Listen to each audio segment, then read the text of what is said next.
کرم مانگتا ہوں، عطا مانگتا ہوں،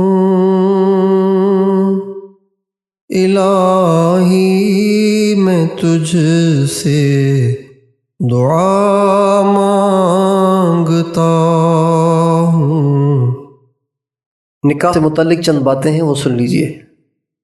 ہمارا دین ہماری صرف عبادات میں رہنمائی نہیں کرتا، ہر چیز میں رہنمائی کرتا ہے۔ ہم مسلمان ہیں، مسلمان کا نکاح بھی اسلام کے انداز سے ہونا چاہیے۔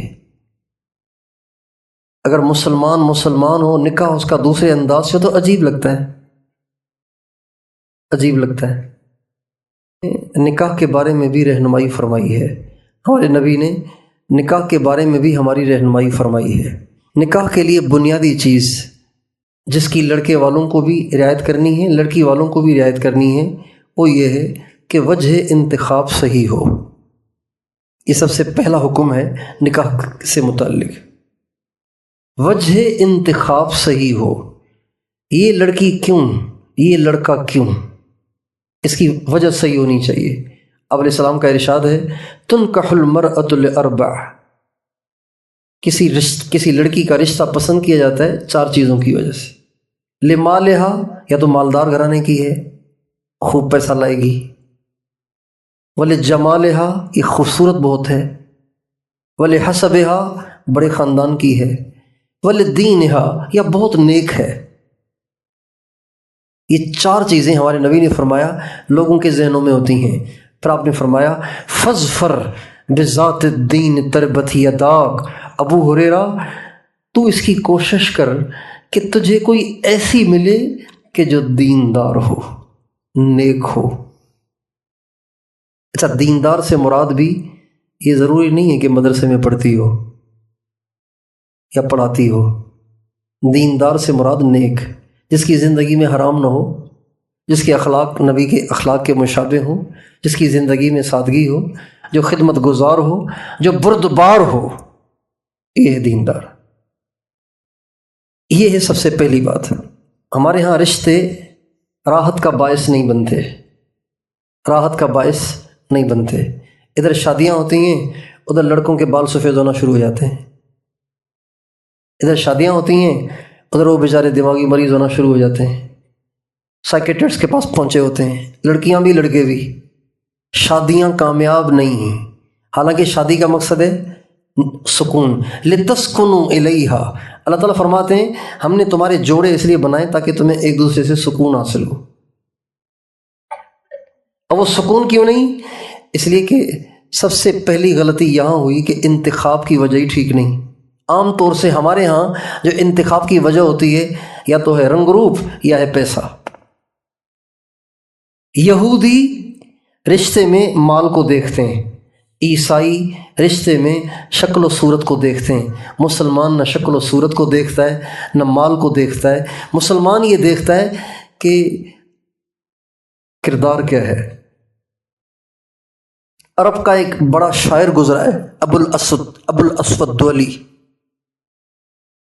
اس نے ایک دفعہ اپنے بچوں کو بٹھایا اور اپنے بچوں سے کہا، میرے بچوں، میرے تم پہ بڑے احسانات ہیں۔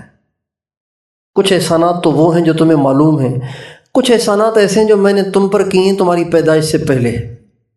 تو یہ بات تو سمجھ میں نہیں آ رہی تھی، پیدائش سے پہلے کیسے احسان ہوگا؟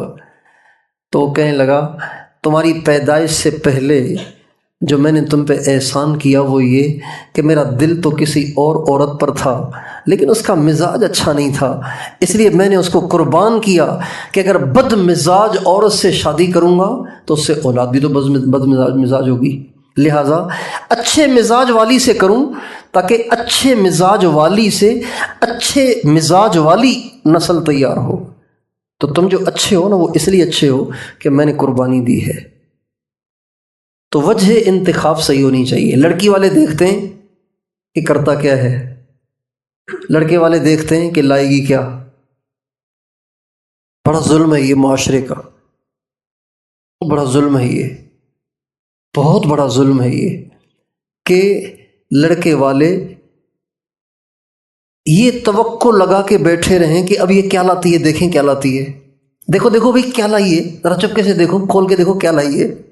ساس کو پریشانی ہوتی ہے، مروڑ ہوتے ہیں پیٹ میں، دیکھو دیکھو کیا لائی ہے، ہاں بھائی اور کیا لائے گی، اچھا جی اور کیا لائے گی، اچھا جی سامان تو دکھاؤ کیا لائے گی۔ یہ ظلم ہے معاشرے کا، اور یہ بے دینی ہے، اور یہ فسق و فجور ہے، یہ اللہ کی نافرمانی ہے۔ لڑکی کو تو محبت میں اگر اس کے ماں باپ کچھ دے دیں تو ٹھیک ہے، اس کی شریعت میں گنجائش ہے، یہ نہیں کہ اگلے نگاہیں ہی لگا کے بیٹھے رہیں گے جی اب کیا لاتی ہے۔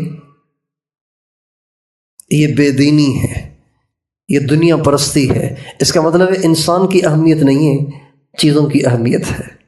انسان آ رہا ہے جو سب سے زیادہ قیمتی ہے، اس کی قیمت نہیں، اس کی قیمت ہے وہ جو سامان لائی ہے ساتھ۔ تو اس لیے وجہ انتخاب صحیح ہونی چاہیے۔ لڑکی والے یہ نہ دیکھیں کہ کرتا کیا ہے، بلکہ اصل چیز جو ان کے دیکھنے کی ہے وہ یہ ہے کہ اس کا دین کیسا ہے، اس کا مزاج کیسا ہے۔ حضرت علی فرماتے ہیں کہ نبی کریم صلی اللہ علیہ وسلم کا ارشاد ہے، اذا اتاکم من ترضون دینہ وخلقہ فزوجوہ، جو تم سے تمہاری بیٹی کا رشتہ لینے آ جائے اور تم اس کے دین سے بھی مطمئن ہو، اس کے اخلاق، اس کے کردار سے بھی مطمئن ہو، اپنی بیٹی اس کو دے دو۔ دین اور اخلاق یہ دو چیزیں دیکھو۔ جو اللہ سے سچا نہیں وہ آپ کی بیٹی کے ساتھ کیا کرے گا؟ جو ماں کو نہیں بخشتا وہ آپ کی بیٹی کا کیا حشر کرے گا؟ جو باپ کو نہیں بخشتا، اپنی بہنوں کو نہیں بخشتا، تو آپ کی بیٹی کا کیا حشر کرے گا؟ اس کو بالکل نہ دیں۔ تو سب سے پہلے ہمیں جو حکم ہے نکاح کے موقع پہ وہ یہ کہ وجہ انتخاب صحیح ہو، ایک۔ دوسری چیز یہ کہ نکاح سادہ ہو، زیادہ دھوم دھام شوشا یہ اچھا نہیں ہے، شریعت میں اس کو پسند نہیں کرتے۔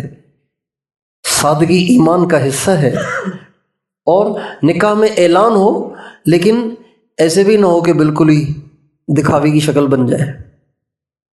سادہ نکاح، ہمارے نبی کا ارشاد ہے، ان اعظم النکاح برکتاً ایسرہ مؤونتاً، سب سے زیادہ برکتیں اللہ تعالیٰ اس نکاح میں دیتا ہے کہ جو سب سے زیادہ سادہ ہوتا ہے، سب سے زیادہ جس میں کم خرچہ ہوتا ہے اس میں سب سے زیادہ برکت ہوتی ہے۔ یہ برکت کیا چیز ہے؟ یہ برکت کا لفظ جو ہے اس کا کیا مطلب ہے؟ برکت کا مطلب ہوتا ہے ایک چیز زیادہ دیر چلے، اس کو برکت کہتے ہیں۔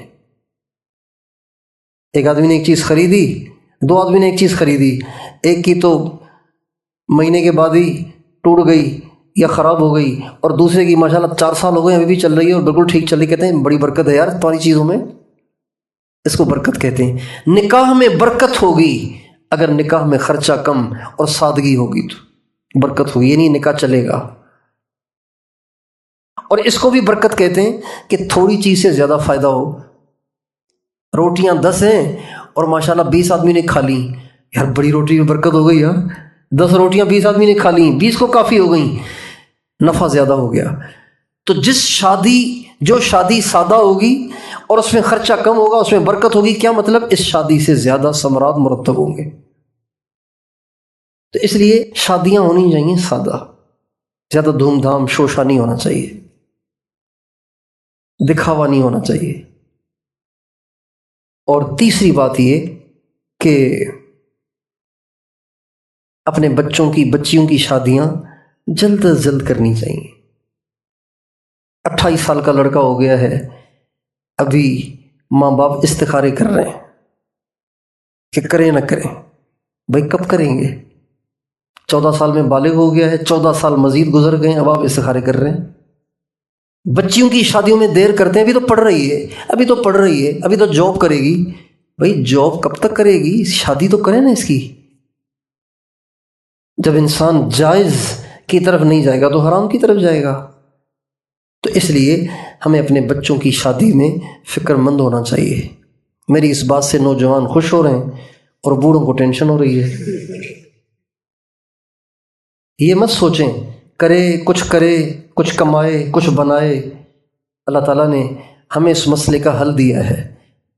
قرآن پاک میں اللہ تعالیٰ فرماتے ہیں إِن يَكُونُوا فُقَرَاءَ يُغْنِهِمُ اللَّهُ مِنْ فَضْلِهِ، اگر یہ غریب ہیں ان کا نکاح کر دو، اللہ ان کو مالدار کر دے گا۔ یہ قرآن کی آیت ہے۔ اور پھر ماں باپ کو ٹینشن ہوتی ہے کہ اب یہ پھر اتنا خرچہ کون اٹھائے گا؟ تو کون سی فیملی آ رہی ہے یار، کون سا لشکر آ رہا ہے؟ ایک عورت آ رہی ہے، 2 روٹیاں کھائے گی اور کیا کرے گی؟ تو کاہے کی ٹینشن ہو رہی ہے؟ کوئی مستورات کی جماعت تو نہیں آ رہی کہ بھائی کہاں رکھیں گے؟ ایک عورت آ رہی ہے، اس کی ٹینشن نہیں ہونی چاہیے۔ عمر رضی اللہ عنہ کا ارشاد ہے، مجھے حیرت ہوتی ہے اس شخص پر جو غنی ہونا چاہتا ہے بغیر نکاح کے، اللہ نکاح سے غنا عطا فرماتے ہیں، نکاح سے غنا عطا فرماتے ہیں۔ تو اس لیے اس کی ہم کوشش کریں کہ نکاحوں میں زیادہ تاخیر نہ ہو، جلد از جلد۔ بچی کی 18 سال عمر ہو جائے تو شادی کر دینی چاہیے، زیادہ سے زیادہ 20 سال ہو جائے تو کر دینی چاہیے۔ اسی طرح لڑکے کی عمر 20-21 سال ہو گئی، اب کر دیں نکاح، ورنہ بیچارہ آج کل ماحول ایسا ہے وہ برائی میں چلا جائے گا۔ اور بچہ بالغ ہونے کے بعد جتنی برائیاں کرتا ہے، اگر ماں باپ اس کا نکاح نہیں کرتے، جتنی برائیاں کرتا ہے تو اس کو 2 دفتروں میں لکھا جاتا ہے، ایک اس کے دفتر میں، ایک اس کے ماں باپ کے دفتر میں۔ اپنے گناہوں کی سزا کوئی بھگت لے تو بڑی بات ہے، اوروں کے گناہوں کی سزا کون بھگتے گا بھائی؟ اس لیے اس کی ہم کوشش کریں۔ اللہ تعالی ہم سب کو توفیق عطا فرمائے۔